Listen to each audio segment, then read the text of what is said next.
The Book of Judges, chapter 1. After the death of Joshua, the people of Israel inquired of the Lord, "Who shall go up first for us against the Canaanites to fight against them?" The Lord said, "Judah shall go up. Behold, I have given the land into his hand." And Judah said to Simeon his brother, "Come up with me into the territory allotted to me, that we may fight against the Canaanites, and I likewise will go with you into the territory allotted to you." So Simeon went with him. Then Judah went up. And the Lord gave the Canaanites and the Perizzites into their hand, and they defeated 10,000 of them at Bezek.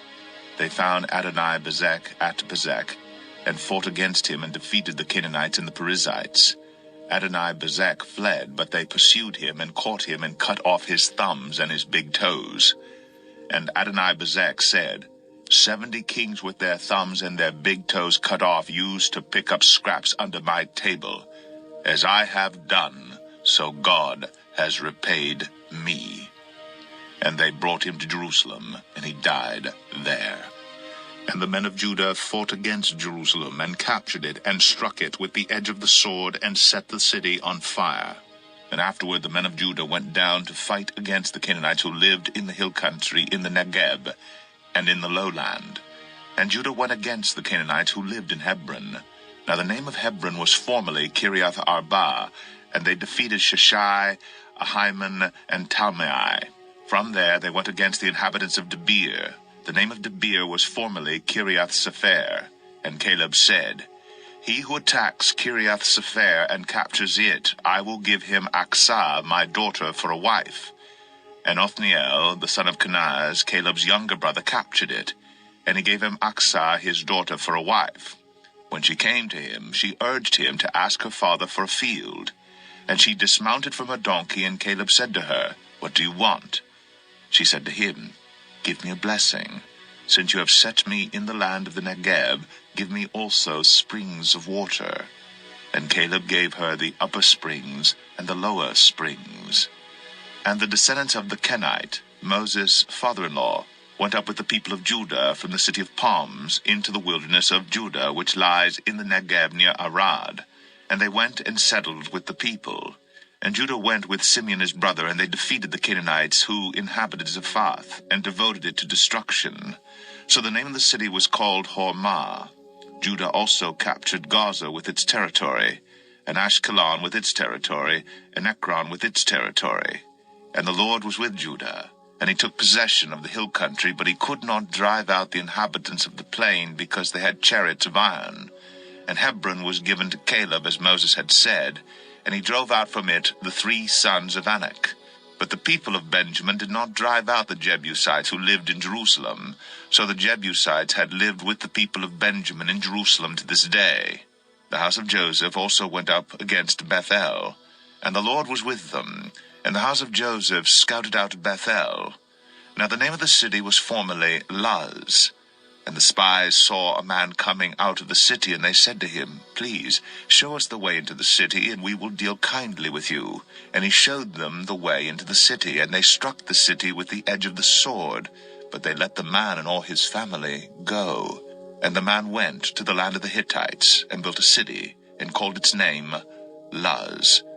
That is its name to this day.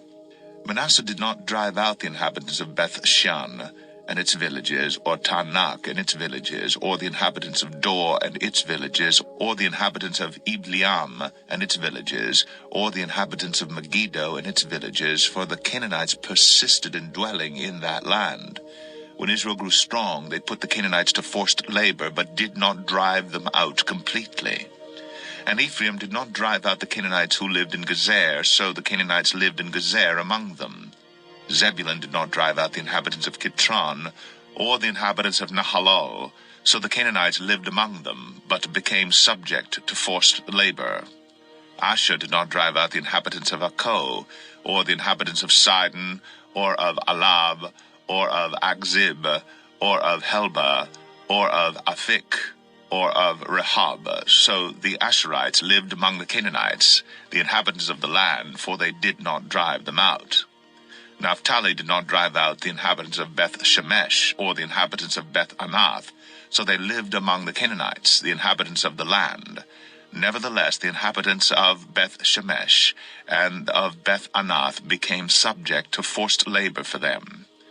The Amorites pressed the people of Dan back into the hill country, for they did not allow them to come down to the plain. The Amorites persisted in dwelling in Mount Heres, in Aijalon, and in Shaalbim. But the hand of the house of Joseph rested heavily on them, and they became subject to forced labor. And the border of the Amorites ran from the ascent of Akrabim, from Selah and upward. Judges 2. Now the angel of the Lord went up from Gilgal to Bochim, and he said, I brought you up from Egypt, and brought you into the land that I swore to give to your fathers. I said, I will never break my covenant with you, and you shall make no covenant with the inhabitants of this land. You shall break down their altars, but you have not obeyed my voice. What is this you have done? So now I say, I will not drive them out before you, but they shall become thorns in your sides, and their gods shall be a snare to you. As soon as the angel of the Lord spoke these words to all the people of Israel, the people lifted up their voices and wept. And they called the name of that place Bochim, and they sacrificed there to the Lord. When Joshua dismissed the people of Israel went each to his inheritance to take possession of the land. And the people served the Lord all the days of Joshua, and all the days of the elders who outlived Joshua, who had seen all the great work that the Lord had done for Israel. And Joshua the son of Nun, the servant of the Lord, died at the age of 110 years. And they buried him within the boundaries of his inheritance in Timnath-Heres, in the hill country of Ephraim, north of the mountain of Gash. And all that generation also were gathered to their fathers, and there arose another generation after them who did not know the Lord, or the work that he had done for Israel. And the people of Israel did what was evil in the sight of the Lord, and served the Baals. And they abandoned the Lord, the God of their fathers, who had brought them out of the land of Egypt. They went after other gods from among the gods of the peoples who were around them, and bowed down to them. And they provoked the Lord to anger. They abandoned the Lord, and served the Baals and the Ashtoreth. So the anger of the Lord was kindled against Israel, and he gave them over to plunderers, who plundered them. And he sold them into the hand of their surrounding enemies, so that they could no longer withstand their enemies. Whenever they marched out, the hand of the Lord was against them for harm, as the Lord had warned, and as the Lord had sworn to them. And they were in terrible distress. Then the Lord raised up judges, who saved them out of the hand of those who plundered them. Yet they did not listen to their judges, for they whored after other gods and bowed down to them. They soon turned aside from the way in which their fathers had walked, who had obeyed the commandments of the Lord, and they did not do so. Whenever the Lord raised up judges for them, the Lord was with the judge, and he saved them from the hand of their enemies all the days of the judge. For the Lord was moved to pity by their groaning because of those who afflicted and oppressed them. But whenever the judge died, they turned back and were more corrupt than their fathers, going after other gods, serving them and bowing down to them. They did not drop any of their practices or their stubborn ways. So the anger of the Lord was kindled against Israel, and he said, Because this people have transgressed my covenant that I commanded their fathers, and have not obeyed my voice, I will no longer drive out before them any of the nations that Joshua left when he died, in order to test Israel by them, whether they will take care to walk in the way of the Lord as their fathers did or not. So the Lord left those nations, not driving them out quickly, and he did not give them into the hand of Joshua. Judges 3.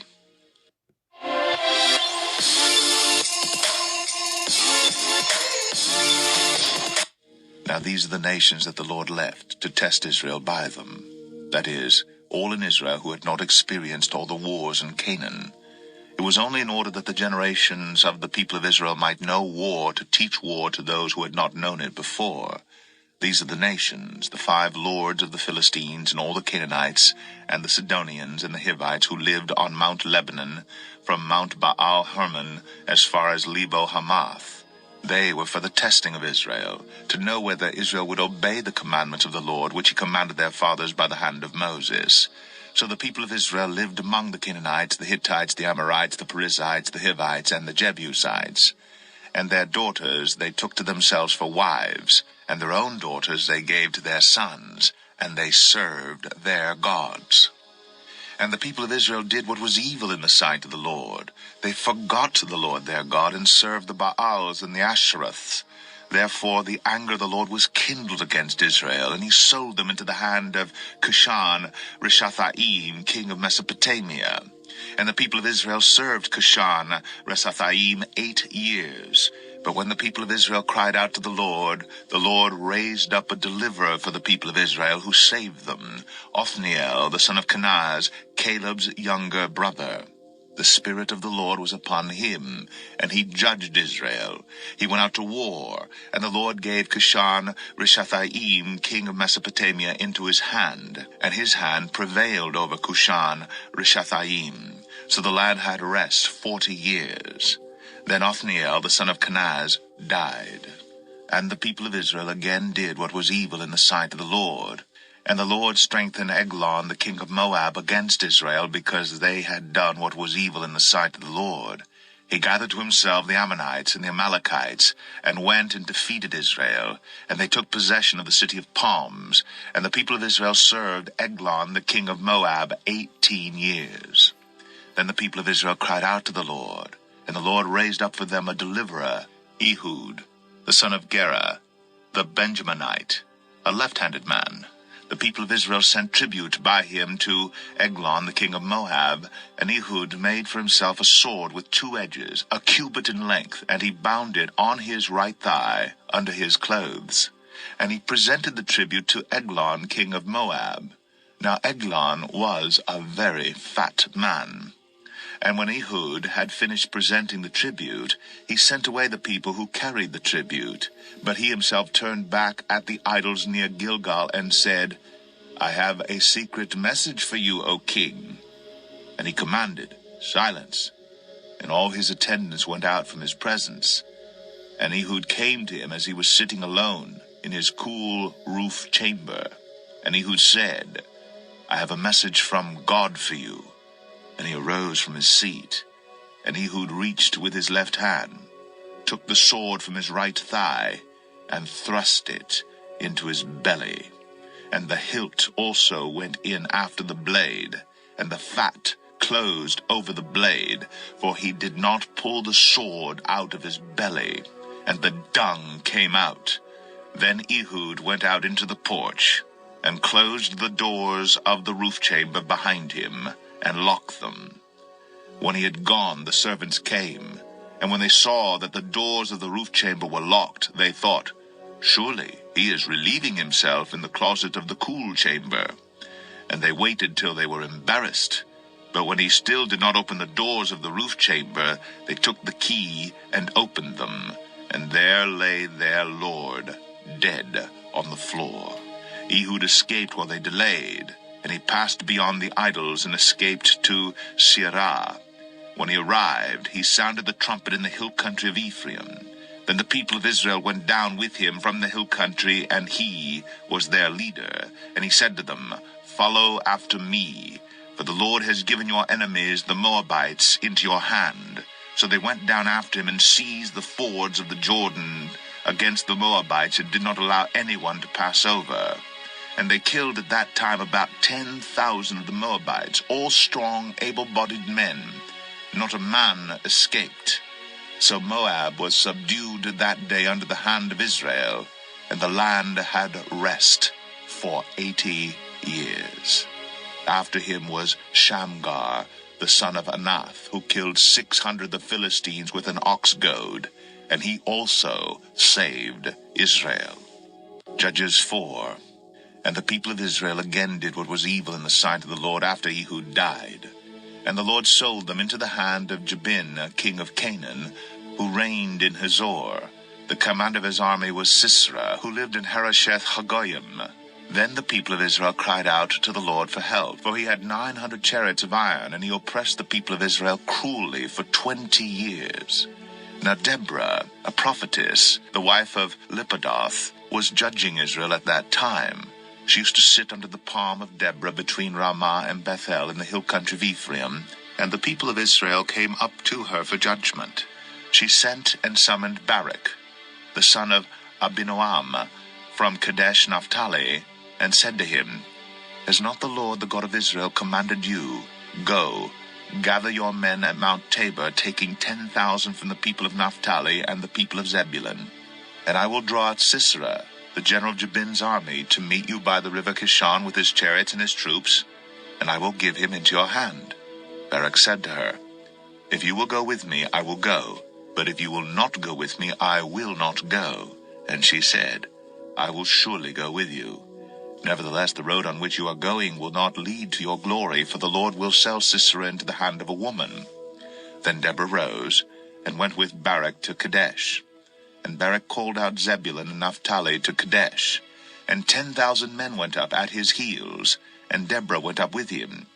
Now Heber the Kenite had separated from the Kenites, the descendants of Hobab, the father-in-law of Moses, and had pitched his tent as far away as the oak in Zaanim, which is near Kadesh.